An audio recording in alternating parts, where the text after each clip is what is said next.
We live in interesting times for the headlines. Britain leaves the European Union and charts a new path of uncertainty. The U.S. bars its visitors from China as the virus toll spirals. And President Trump is said to be acquitted after witnesses were blocked.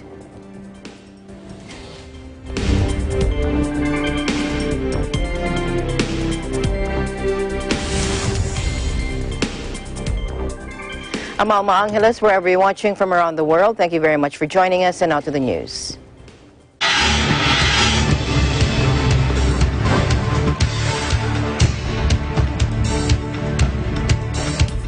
China faced deepening isolation over its coronavirus epidemic on Saturday as the death toll soared to 259, with the United States and Australia leading a growing list of nations to impose extraordinary Chinese travel bans, with Britain, Russia, and Sweden among the countries confirming their first infections. The virus has now spread to more than 24 nations, sending governments scurrying to limit their exposure.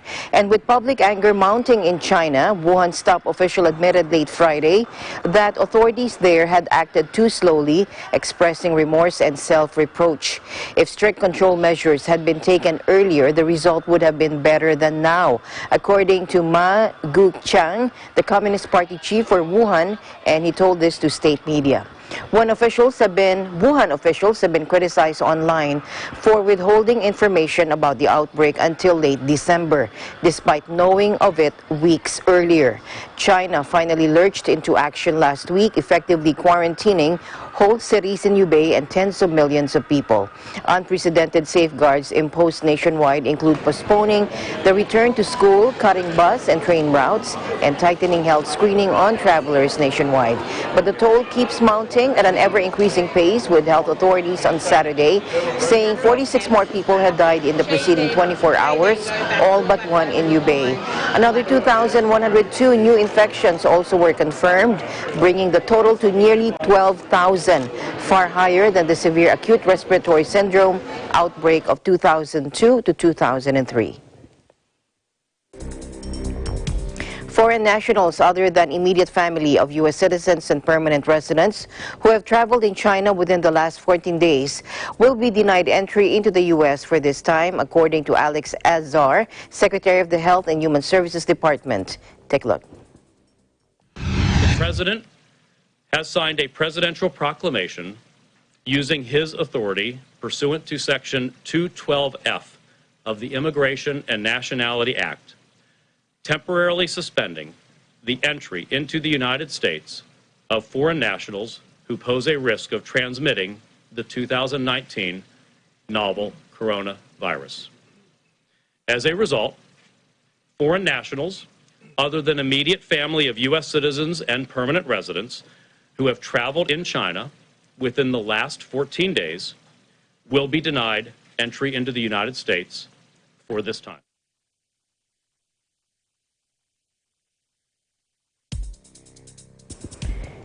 In the related news, the U.S. said Friday it was declaring a public health emergency and temporarily banning the entry of foreign nationals, as we heard earlier, who had traveled to China over the past 2 weeks to contain the spread of the virus.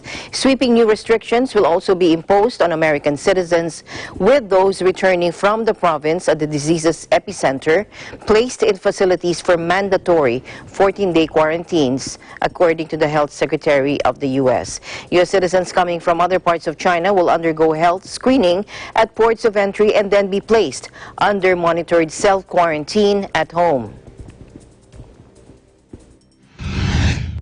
Any U.S. citizen returning to the United States who has been in Hubei province in the previous 14 days will be subject to up to 14 days of mandatory quarantine to ensure they are provided proper medical care and health screening. I want to emphasize that this is a serious health situation in China, but I want to emphasize that the risk to the American public currently is low. So starting 5 o'clock on Sunday, Eastern Time, incoming flights from China will be funneled through 7 airports.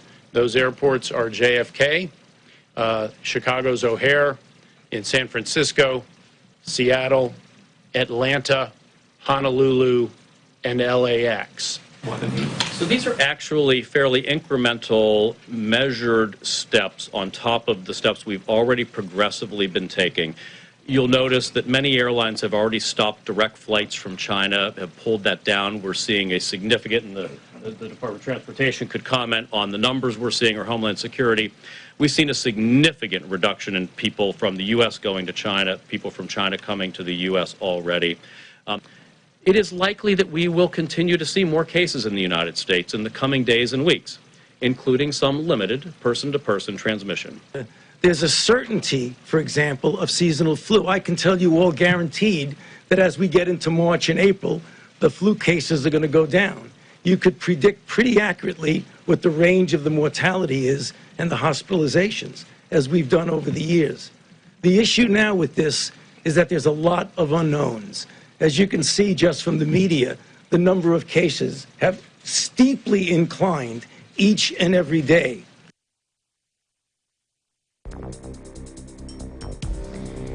And China is decisively working to control the deadly outbreak of the novel coronavirus. Its ambassador to the UN said in Geneva, insisting there is no need for countries to impose excessive measures like border closures. Take a look. So I hope that an calm, rational, scientific, and objective attitude could be conducted to the development of this outbreak. So there's no need for unnecessary panic and no need for excessive measures. And what we need the international cooperation, and we strengthened confidence. So confidence is the key word. So that is why, with all these measures taken, we need a confidence not only by the Chinese people, the Chinese government, but also all the players together. So as long as we have the confidence and technical support, I believe we can win the battle.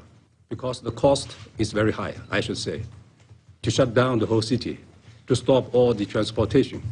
So it's a heavy price, but I think it's well deserved. So to prevent any possible increasing of the affected people and also the spread of the epidemics, as I said earlier, only 1% of the total affected in the other part of the world. That is the indication that how effective these measures are. The UN's World Health Organization on Thursday declared the outbreak a global health emergency, but said it wasn't recommending any international trade or travel restrictions and urged the numerous countries already taking such measures to reconsider. But with the disease, which has killed 259 people and infected another 2,102 new infections, bringing the total to nearly 12,000, far higher than the SARS outbreak of 2002 to 2003 and spreading to more than 20 nations, governments, businesses, and worried people around the world were already taking matters into their own hands. A range of countries have already asked their nationals not to travel to China. Airlines have suspended flights to the country, and several nations have gone so far as to ban entry by Chinese travelers, and especially those from Wuhan, the city in central Hubei province where the virus first surfaced last month. Chen emphasized that the WHO had declared a global health emergency due to the threat of spread in other countries and not because the agency lacked confidence in China's handling of the situation. And Vietnam has suspended all China flights as part of strengthening measures against the coronavirus outbreak, its civil aviation authority said in a statement on Saturday. Now, the step applies to all airlines which have routes between Vietnam and China and also includes Hong Kong, Macau, and Taiwan. It added in the directive, which was posted on its website and took effect at 1 p.m. Saturday. An AFP correspondent on a flight from Taiwan to Vietnam was among 98 passengers told to disembark just as the announcement went public. The decision is ridiculous and unacceptable, Vietnamese tourist Doan Thi Ngoc told AFP after leaving the plane. Vietnam is the latest country to impose extraordinary travel barriers after the virus spread to 24 nations and killed 259 people in China, where it originated in the city of Wuhan. Meanwhile, Germany has set up a medical center at Frankfurt Airport to examine passengers who may be affected by the new coronavirus. Germany now has 5 confirmed cases, including the first of human-to-human transmission on European soil. A 33-year-old man who fell ill after attending a training session hosted by a visiting Chinese colleague. Take a look.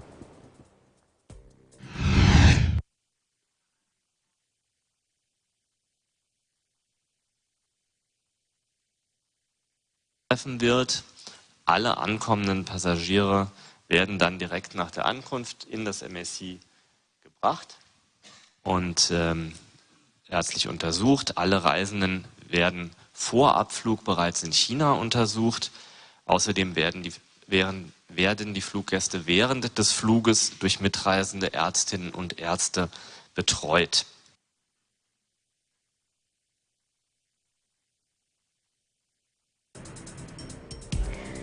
Meanwhile, Russia said that 2 Chinese citizens have tested positive for the novel coronavirus in the country's first cases since the outbreak emerged in China. The 2 cases were registered in the Zabaiskalsky and Tyumen regions, according to Deputy Prime Minister Tatiana Golikova in a televised remark. Take a look. Службами Роспотребнадзора на территории Российской Федерации выявлено 2 больных новой инфекции коронавируса в Забайкальском крае и Тюменской области. Они находятся под наблюдением жестким, изолированы, им оказывается необходимая помощь. Оба граждане Китая. She said that Russia would evacuate some citizens from China. She said, we are beginning to evacuate Russian citizens from Wuhan and Hubei, 300 people from Wuhan and 341 in Hubei, adding that those who return will be quarantined. Around 2,665 Russians were also on the Chinese resort island of Hainan and were to be brought back to Russia by February 4, according to Golikova, who heads the Russian task force against the spread of the virus. Most flights will be suspended, but Russia's flagship carrier, Aeroflot, will continue to offer services to 4 Chinese cities, including Beijing and Shanghai. 4 Chinese airlines will also continue to offer flights to Russia, she added. Rail freight and postal service between the 2 countries will not be affected. On Thursday, Russia said it was closing the border with China in the Far East to prevent the spread of the new coronavirus and would stop issuing electronic visas to Chinese nationals. Ms. Galikova also said that Russia also planned to suspend issuing work visas to Chinese nationals. She also cautioned Russians against snapping up medical masks and medicine, saying there were no shortages. The country's consumer health watchdog recommended that Russians wear medical masks in crowded places, avoid zoos, and refrain from greeting each other with handshakes or kissing each other on the cheek. And the Australian government on Saturday said it would bar non-citizens arriving from mainland China from entering the country under new measures to combat the spread of the coronavirus epidemic. Prime Minister Scott Morrison said only Australian citizens, Australian residents, dependents, legal guardians or spouses would be permitted into the country from mainland China from Saturday. Border control authorities would be able to step up processes in the next 24 hours to screen those who had departed or transited through China. Exceptions will be made for airline crew using appropriate personal protective equipment. The requirement of people arriving in Australia from Hubei province to self-isolate for 14 days was expanded from Saturday to include anyone traveling from mainland China. Australia's foreign ministry also updated its travel advice for mainland China to do not travel. The ministry said the temporary measures do not apply to Hong Kong and that they will be reviewed in 2 weeks. Qantas Airways, Australia's flag carrier, said earlier Saturday it would suspend its 2 direct flights to mainland China, Sydney to Beijing and Shanghai, from February 9 because of various virus-linked international restrictions. Air New Zealand followed suit. announcing a suspension of its Auckland-Shanghai service from February 9. Australian officials have confirmed 10 cases of coronavirus in the country so far. And amid the significant increase in numbers of infections of the novel coronavirus and additional countries reporting confirmed cases globally, the Emergency Committee of the World Health Organization has declared last night a public health emergency of international concern. Now, the rapid spread of the respiratory virus is covering now all China, and China faced deepening isolation over its coronavirus epidemic on Saturday as the death toll soared to 259, with the U.S. leading a growing list of nations to impose extraordinary Chinese travel bans. Now, speaking to the media today, the United Nations in Geneva, WHO's spokesperson, Christian Lindmeier, said that this is a scenario which is expected. Take a look. This is a scenario which is expected because travelers have been going, are still going, and that's completely okay. Or cases have been dormant because people have been infected. They were either asymptomatic or with mild symptoms. So we will have to see, we are expecting to see more cases. That's very clear, and more countries to come. We have increased cases, but on the other hand, it's also a very typical scenario that the closer you look and the more you understand the virus, the more now we're also looking for asymptomatic possible transmission or for people with mild symptoms and infections through mild symptoms. So the closer you look into this, the more deaths you may categorize then as related to coronavirus, to this coronavirus. So this is unfortunately, but a typical scenario. This is expected to be seen for a few more days, certainly.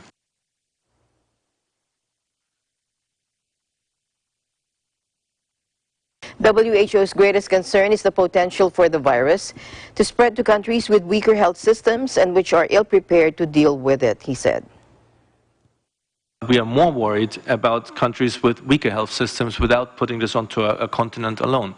And again, this is exactly the scenario which is worrisome, that in such a country the virus spreads uncontrolled for a while and unmonitored for a while, and then, of course, the whole outbreak spreads larger. So again, this was the reason, one of the key reasons identified as for declaring the public health emergency of international concern. If the health system is weaker, there's all types of possibilities to help them. On the one hand, it could be technical assistance in terms of training of healthcare staff. That's one important part. It could be as simple or basic as logistical supplies in sending masks, or other equipment which might be necessary. It of course would include the famous RDTs, the rapid diagnostic tests, or other medical equipment. Meanwhile, African countries are scrambling to avert an outbreak of the rapidly spreading coronavirus strain, as health officials warn that the poorest countries are ill-equipped to combat the deadly disease. Take a look. We have since activated our Emergency Operations Center, which means we have now an incident management system for managing this outbreak across our continent, which so far we have not yet had reported cases, even though there are rumors of or unconfirmed cases in several countries. Across the continent, governments have stationed nurses at airports to check for feverish passengers and have suspended Chinese entry visas while ordinary people grow increasingly nervous. Now, there have been no verified infections in Africa to date, but deep trade links with China and often overstretched healthcare systems are raising concerns about the capacity to respond to an outbreak. Several poor African states have recently suffered disastrous viral outbreaks, and they're keenly aware of the threat. The Ebola virus raged through Liberia, Sierra Leone, and Guinea in 2014 to 2016, killing about 11,300 people. Though Africa is one of the few continents not to have confirmed the coronavirus cases, the number of suspected cases is increasing, and several countries, including Ethiopia, Kenya, Angola, Botswana, and Ivory Coast, have signaled possible infections. And the Italian government declared a state of emergency to fast-track the efforts to prevent the spread of the coronavirus strain after 2 cases were confirmed in Rome. We have an update from Mia's San Vicente Abad. Earlier today, Italy has suspended flights with China amid fears of the coronavirus. Also earlier today, Italian Prime Minister Giuseppe Conte, during a press conference, has confirmed the first 2 cases of the novel coronavirus here in Rome, Italy. They are 2 Chinese tourists from the coronavirus epicenter, Wuhan, who have reportedly been in Italy for 10 days, landing in Milan on January 23rd before arriving in Rome a few days ago. The tourists were then rushed to the hospital on January 30 after falling ill while staying at Hotel Palatino in the capital's central Monti district near the Colosseum. Conte also emphasized there was no reason to create social alarm or panic over the news, adding, "We have already prepared all the precautionary measures to isolate these 2 cases." He also announced that under advice of Health Minister Speranza, Italy has suspended all flights to and from China. The Prime Minister has also held an emergency meeting with Italy's Council of Ministers to consider further measures. Health authorities are now attempting to retrace the tourist travels in Italy, according to Italy's Health Minister Roberto Speranza, who added the situation is serious but absolutely under control. The 2 Chinese tourists are currently being treated at Rome's Spallanzani Hospital, which is a specialized center for infectious diseases. They are isolated, but reportedly they are in good conditions. Reporting from Rome, Italy, I am Jeromia San Vicente Abad, and I'm 1 with 25. Meanwhile, Sweden's public health agency said a woman tested positive for coronavirus and was being kept isolated at a hospital in southern Sweden, the country's first confirmed case. The woman visited Wuhan and experienced symptoms after her return to Sweden, according to the agency. And this just in, Chinese Premier Li Keqiang asked the European Union to facilitate China's urgent procurement of medical supplies from member countries. Now, the number of deaths from a coronavirus epidemic in China has risen to 259 as an update. Meanwhile, the Institut Pasteur, the first facility in Europe to successfully isolate the coronavirus, is developing a vaccine that could be ready for the autumn of 2021 at the earliest. Take a look.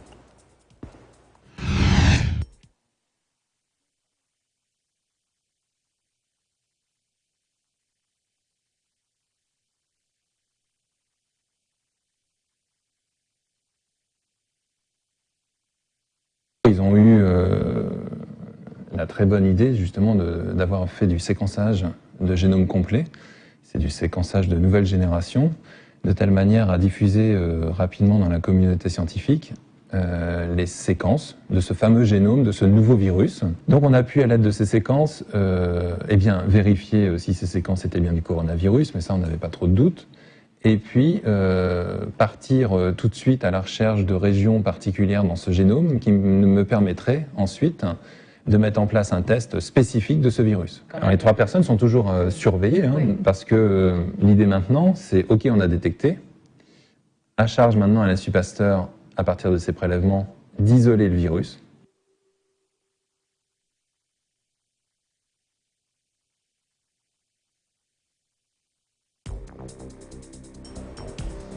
And here's an update on the places that have confirmed cases of the 2019 novel coronavirus. Take a look. As of Saturday in China, 11,791 people have been infected across China, the majority in and around Wuhan. Most of the 259 who have died were in that region, but officials have confirmed multiple deaths elsewhere, including in the capital, Beijing. Going now to the Asia-Pacific region in Australia, 10 patients have been confirmed there. Most of them arrive in the country from Wuhan or Hubei province. In Cambodia, the health ministry has so far reported 1 one case, a 60-year-old man who arrived from Wuhan. In Hong Kong, 13 people are known to have the disease. Meanwhile, officials confirmed the first case in Kerala, southern India on Thursday. The woman, a student at Wuhan University, was isolated at a hospital. In Japan, health authorities there said they had registered 14 cases, including 2 cases of human-to-human transmission. In Macau, tourists in Macau, they have confirmed 7 cases. Malaysia has confirmed 8 cases so far, all Chinese nationals. Nepal has reported 1 case so far, a man who arrived from Wuhan.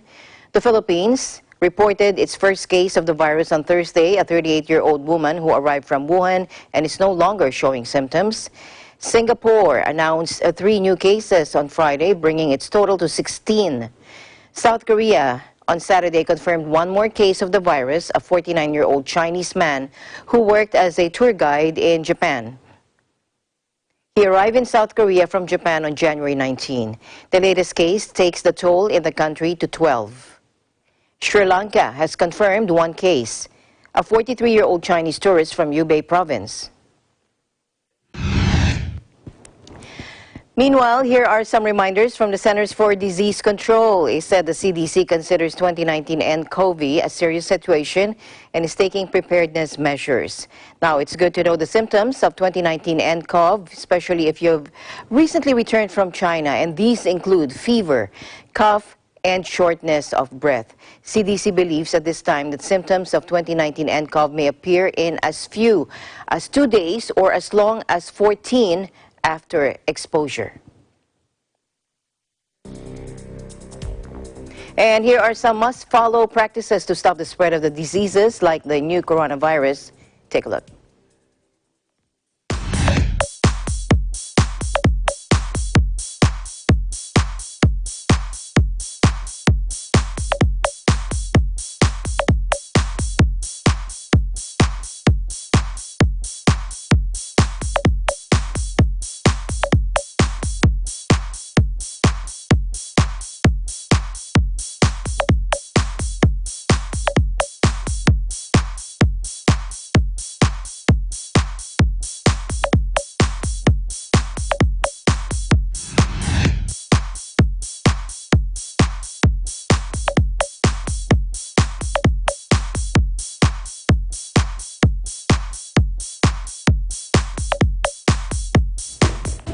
Eagle News, we'll be right back. Stay tuned.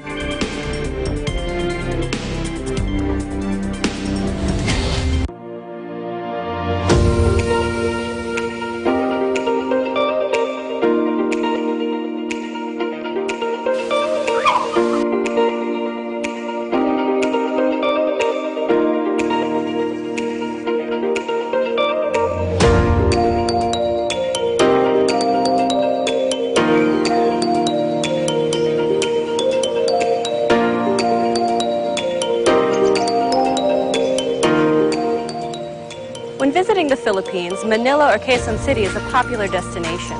But oftentimes the hustle and bustle of the city can be more stressful on your vacation. So when you feel the need to reconnect to nature or relax again, there's a beautiful oasis just outside of the city called the Garden at Ciudad de Victoria.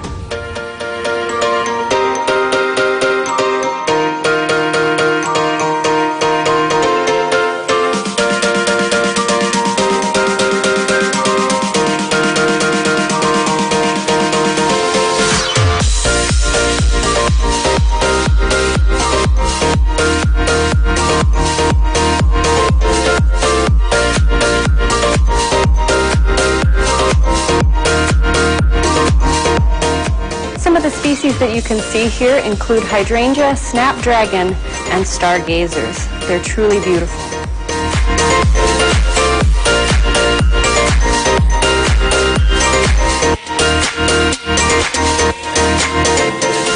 The gardens at Ciudad de Victoria are so peaceful, tranquil, and beautiful that it's become a haven for young couples and a very popular venue for engagement photos.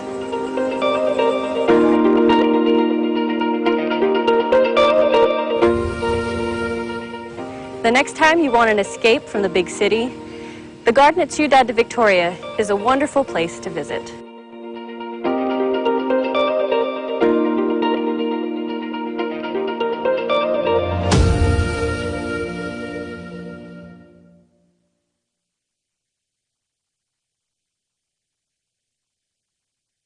Hey there, Arnie Aquino here at Hatley Castle, one of the filming locations for the X-Men series. Don't forget to tune in to Digital Nest only on Net25.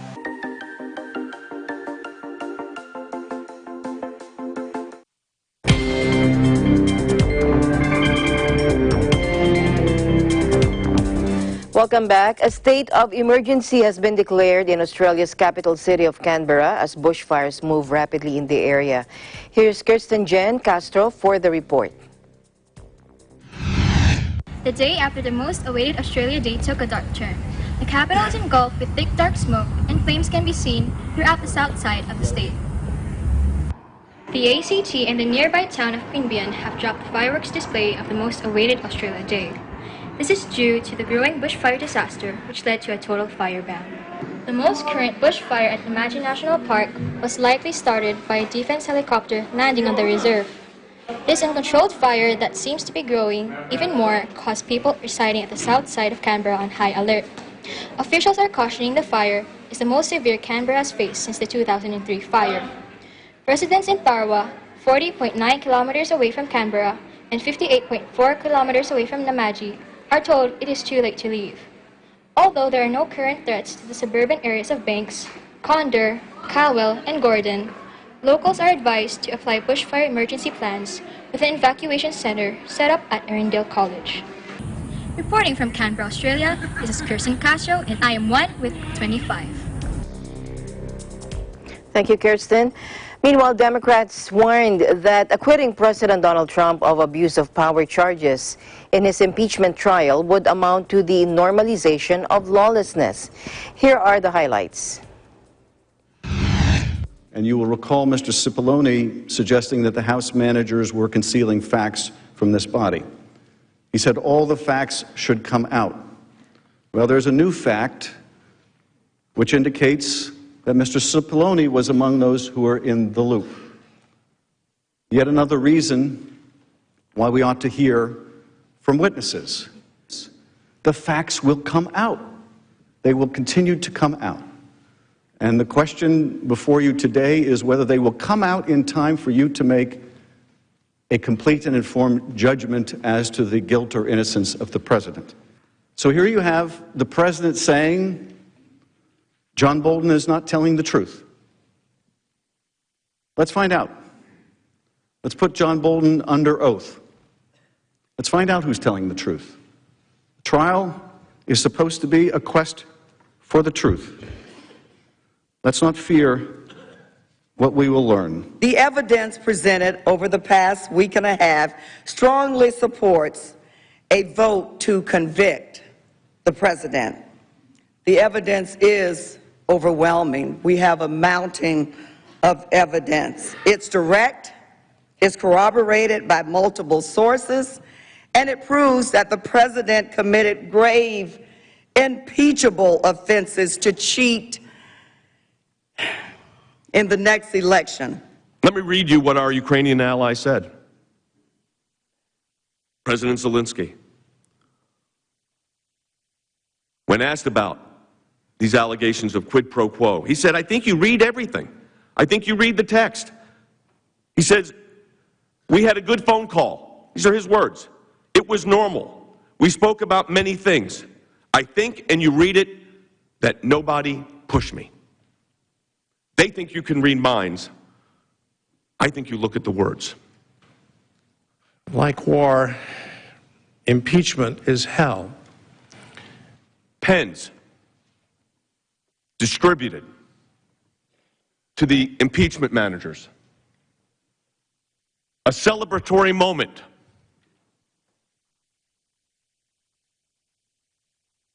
Think about that.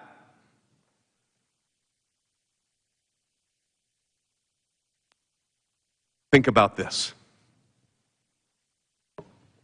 A poignant moment. There is no conflict here. Impeaching would deny both justice to an individual and justice to our Constitution. I thank you for your close attention. It has been a great honor for me to address this distinguished matter. The Senate will now hear you. All you need in this case is the Constitution and your common sense. You just look at the articles of impeachment. The articles of impeachment fall far short of any constitutional standard, and they are dangerous. The election is only months away.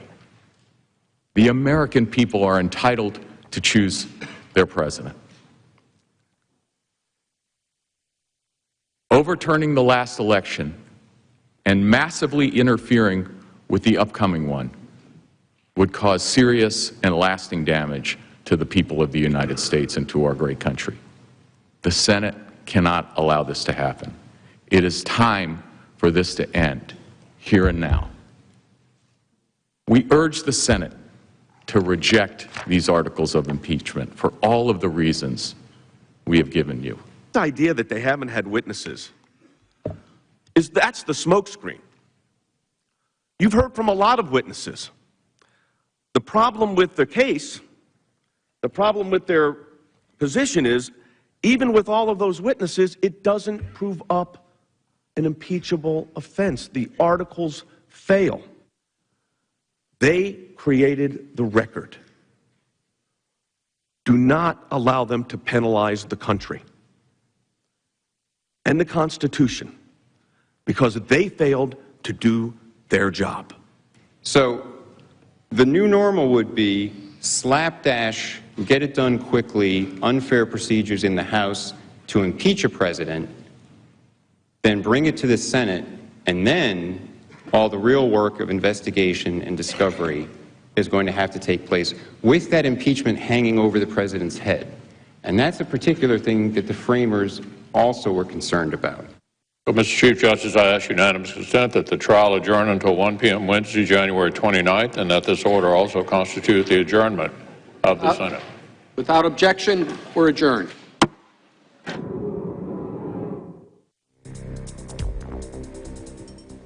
So the U.S. Senate voted in favor of a resolution confirming the timeline of U.S. President Donald Trump's impeachment proceedings, approving closing arguments Monday, February 3rd, and a final vote on Wednesday, February 5th. Senators earlier rejected Democratic calls for new witnesses at the impeachment trial, paving the way for the president to be acquitted next week of the charges of abuse of power and obstruction of Congress. Again, let's listen in.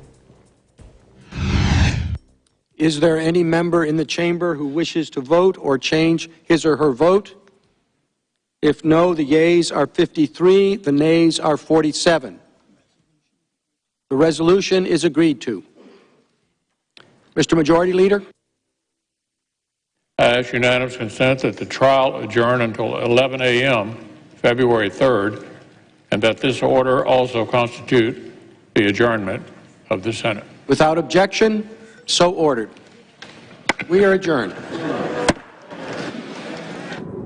Wednesday vote will mean the historic trial will not have concluded before Tuesday, when President Trump is scheduled to give his nationally televised annual State of the Union speech to a joint session of Congress.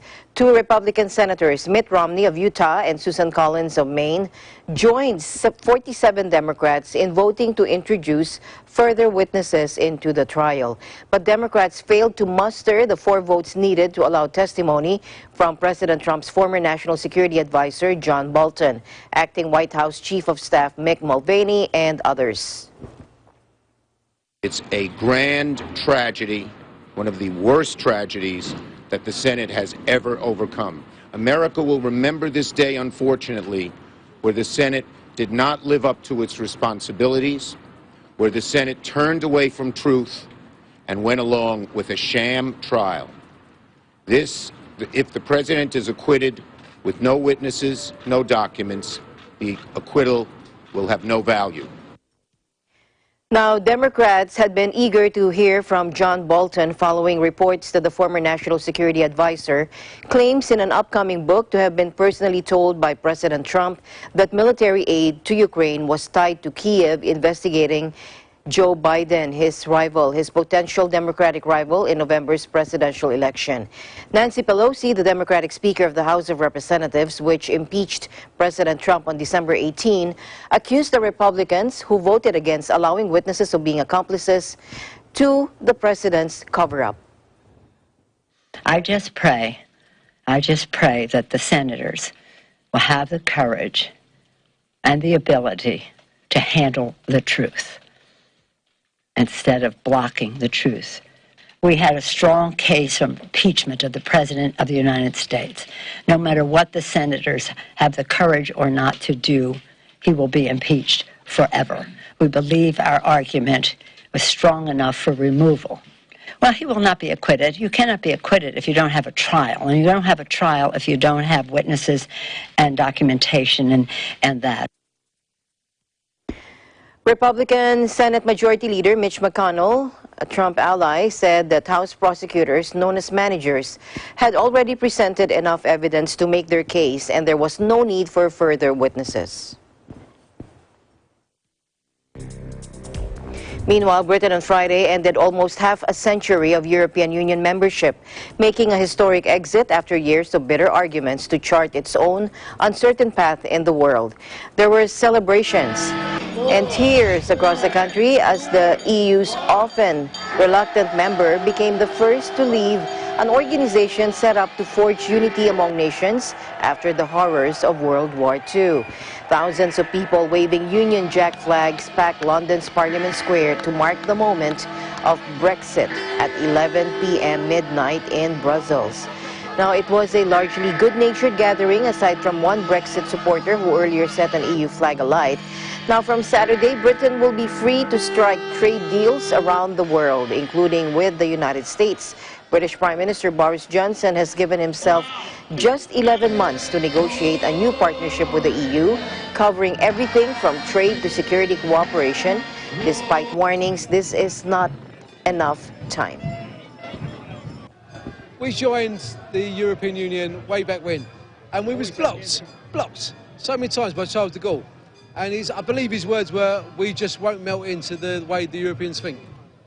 Maybe he was right, but now we can forge our own destiny. We can forge our own destiny, and our government hasn't got an excuse anymore to go, oh, it's the European this or it's the European that. It's down to them. The fact is that the war is over. We have won!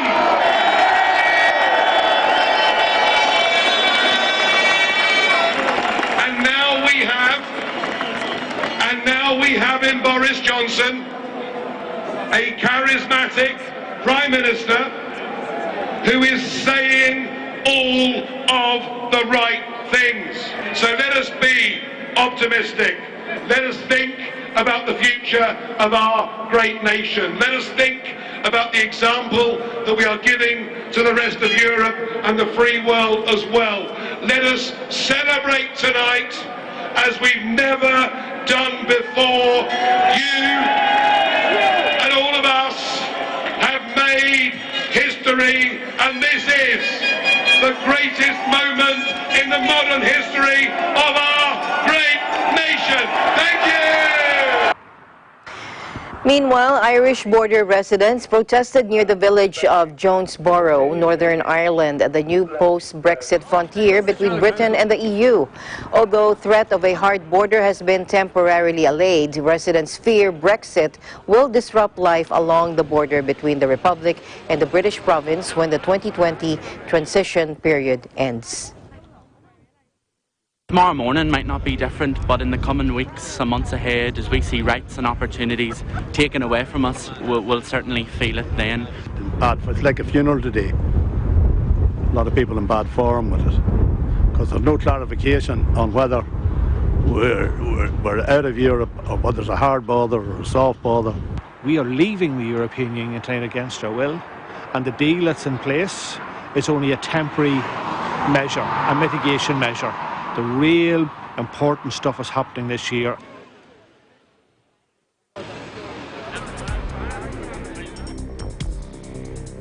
Meanwhile, hundreds gathered outside the Scottish Parliament in Edinburgh to bid farewell to Europe ahead of the UK's exit from the EU on the night of January 31st. Take a look.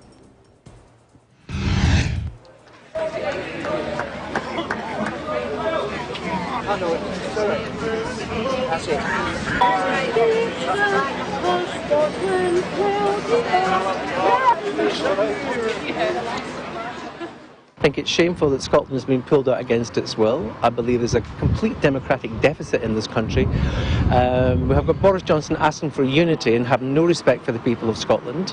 And I think the day will come when we have to say goodbye to them. We identify, a lot of us identify as Scottish and European. We are sad because Scotland voted 62% of the voters voted to remain in the EU. We are very much European. It seems like and I'm really proud of that. And I'd like to... The fact of the matter is that the only way back into the European Union for Scotland is if we regain our statehood and regain our independence.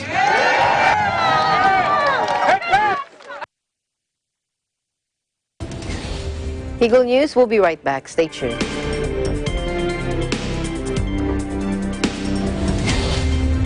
Tungkulin ng MTRCV ang mag-provide na appropriate ratings sa lahat ng TV shows. Para ugaliin ng pamilya ang responsableng pananood. Teamwork tayo, parents!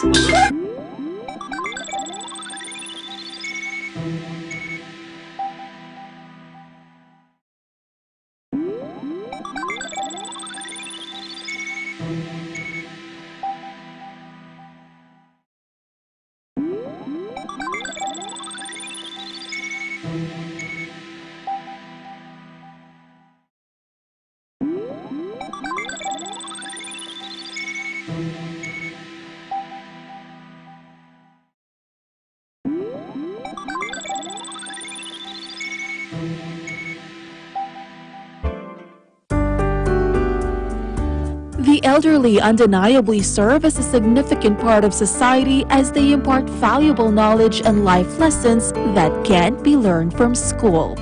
That's why they should not be neglected and forgotten. Through EBC Cares, their societal contributions were once again recognized and their wellness ensured. They received free medical and dental services,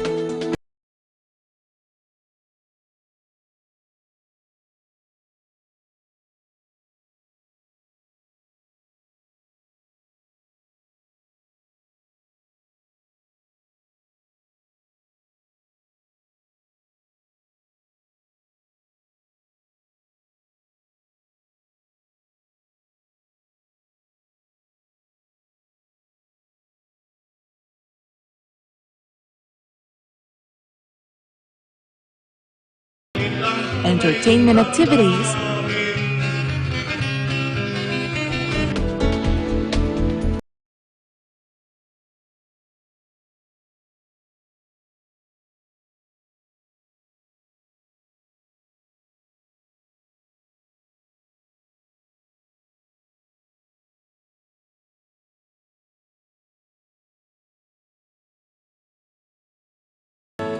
EBC Cares, enabling a better community. Landmarks, Linggo, alas 6 hanggang alas 7 ng gabi.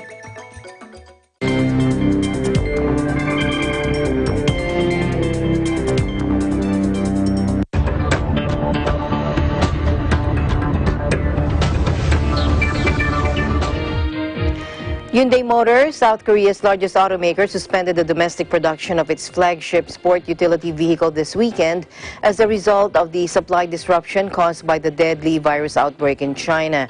The virus that first appeared in the central Chinese city of Wuhan has resulted in 259 deaths and spread to more than 24 other countries. Hyundai's decision was made following factory closures in China that have led to shortages of supplies, including the complete electrical wiring system of a vehicle vehicle, according to the Korean automaker. The Palisade SUV was the only vehicle that had been scheduled for production this weekend. The spokesperson said the firm is carefully monitoring the ongoing situation to make further decisions to cope with the supply disruption. Meanwhile, Apple announced on Saturday the closure of its stores, corporate offices, and contact centers in mainland China until February 9 due to the new coronavirus epidemic. The virus has prompted the government to extend the Lunar New Year holiday through this weekend in a bid to contain its spread, but many provinces and cities have called on companies to delay their return to work. Our thoughts are with the people most immediately affected by the coronavirus and with those working around the clock to study and contain it, Apple said in a statement. It added the closure was decided, quote, out of an abundance of caution and based on the latest advice from leading health experts. Apple's online store remains open and the company said it would closely monitor the situation. China is home to the firm's third biggest consumer market and much of its supply chain.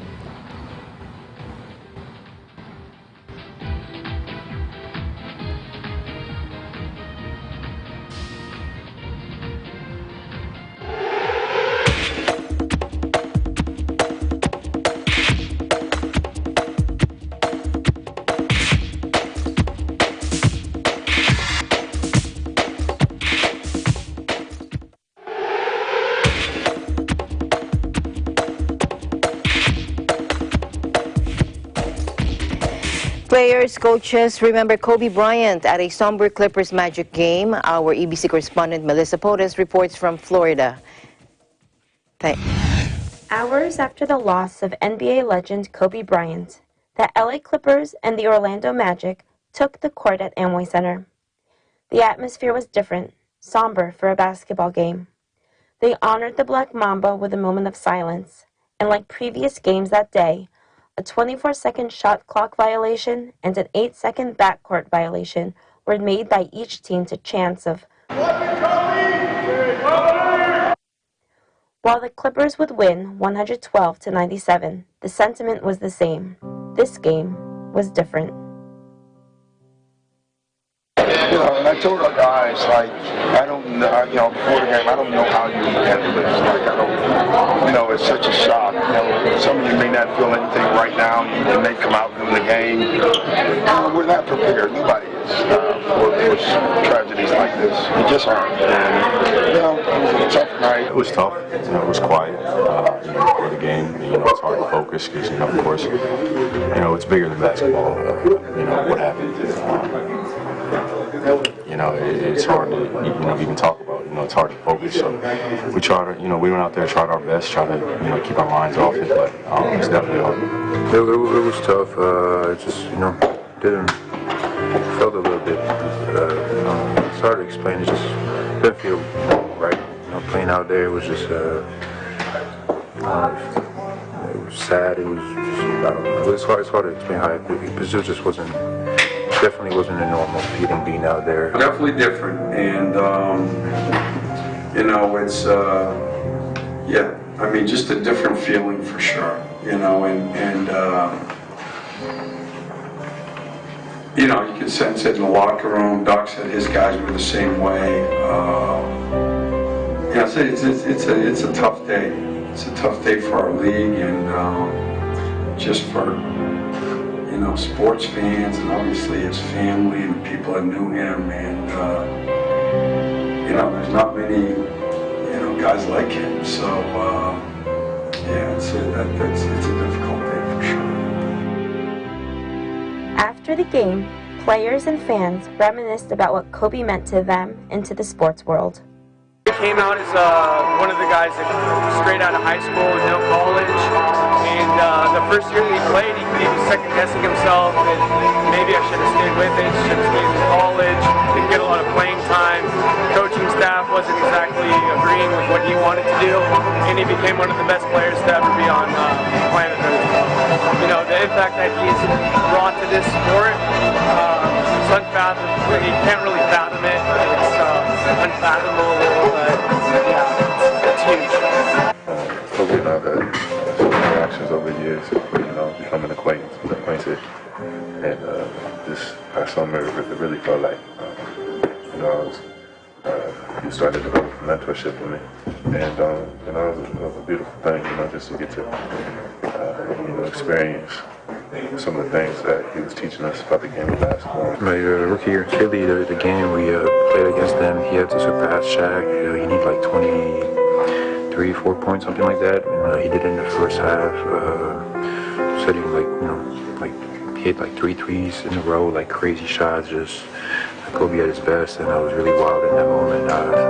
So that's really a great memory I have of him live. That was my first time playing against him, and it was just He means a lot to all of us, whether you knew him personally, had conversations with him, or just watched him growing up. He means a lot to a lot of people, and he gave us that drive when you felt like you wanted to quit. He had that Mamba mentality where and he instilled that in all of us, just through his hard work. So it was hard. It's definitely a real tough loss for everyone.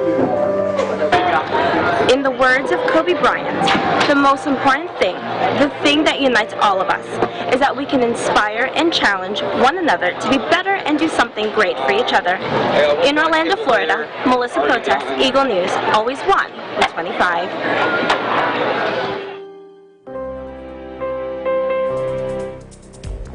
Thank you, Melissa. Kabayan ko, kapatid ko, my countrymen, my brethren. It's a worldwide event hosted by the Iglesia ni Cristo or Church of Christ. Now, in the United Kingdom, multiple venues across the country hosted the event, from central London, Romford, East Anglia, Orpington, Heathrow, as well as Midlands, South Shields, and the north of England. Now, in Heathrow, Filipino culture was brought to life with the Kabayan Kitchen food stalls, traditional games, original Christian musical numbers, and an Iglesia ni Cristo presentation. Here's JD Season for the report. It's the start of a new year, and with the holiday season now over, many people are going back to their daily routine. Meanwhile, INC members around the world today are introducing the Iglesia ni Cristo to their fellowmen through an event entitled Kabayan ko, kapatid ko, or My Countrymen, My Brethren. Here in Heathrow, United Kingdom, INC members are hosting this event to celebrate and appreciate OFWs, or overseas Filipino workers. Many people from the Philippines look for work abroad and leave their loved ones to give their families much needed financial support. Yeah, it's an amazing event. Everyone very friendly, very, very welcoming. The whole presentation, how the video was put up together, it was amazing. It made me feel emotional. Maybe some points that I actually teared up. It was so touching, and I think that people give so much love, and everyone, they need some help. It's amazing. This event is a chance for Filipinos in the UK to feel close to home once again. You can even find a Bahay Kubo, a colorful life-size jeepney specially made by INC members for this activity. There is a Kabayan kitchen consisting of exciting dishes from some of the popular locations in the Philippine Islands, visited by the Executive Minister, Brother Eduardo V. Manalo. It's important to be in community because we learn more about other people and their religion and the way other people just live. Also brings more people together. Visitors are even treated to giveaways with popular Filipino snacks and useful information to find out more about the Iglesia ni Cristo. Filipino culture is brought to life with the traditional games, original Christian musical numbers, as well as the INC presentation. Yeah, it's very interesting to see the amount of charity work that the church does and the amount that they distribute and the general work they do for relief in disasters. That's something I didn't know that they did before, so that was interesting. Thank you. From the sights and sounds of Filipino culture brought to life in this exciting event, the INC members in Heathrow, United Kingdom, have made a kind effort to appreciate the hard-working OFWs and introduce all to the Iglesia ni Cristo. Reporting from EBC United Kingdom, I'm JD Season, and I am 1 with 25. Thank you, JD. And that's the news for tonight. Join us online and here again on Monday evening. From all of us here at Eagle News, I'm Alma Angeles, always one with 25. Good night.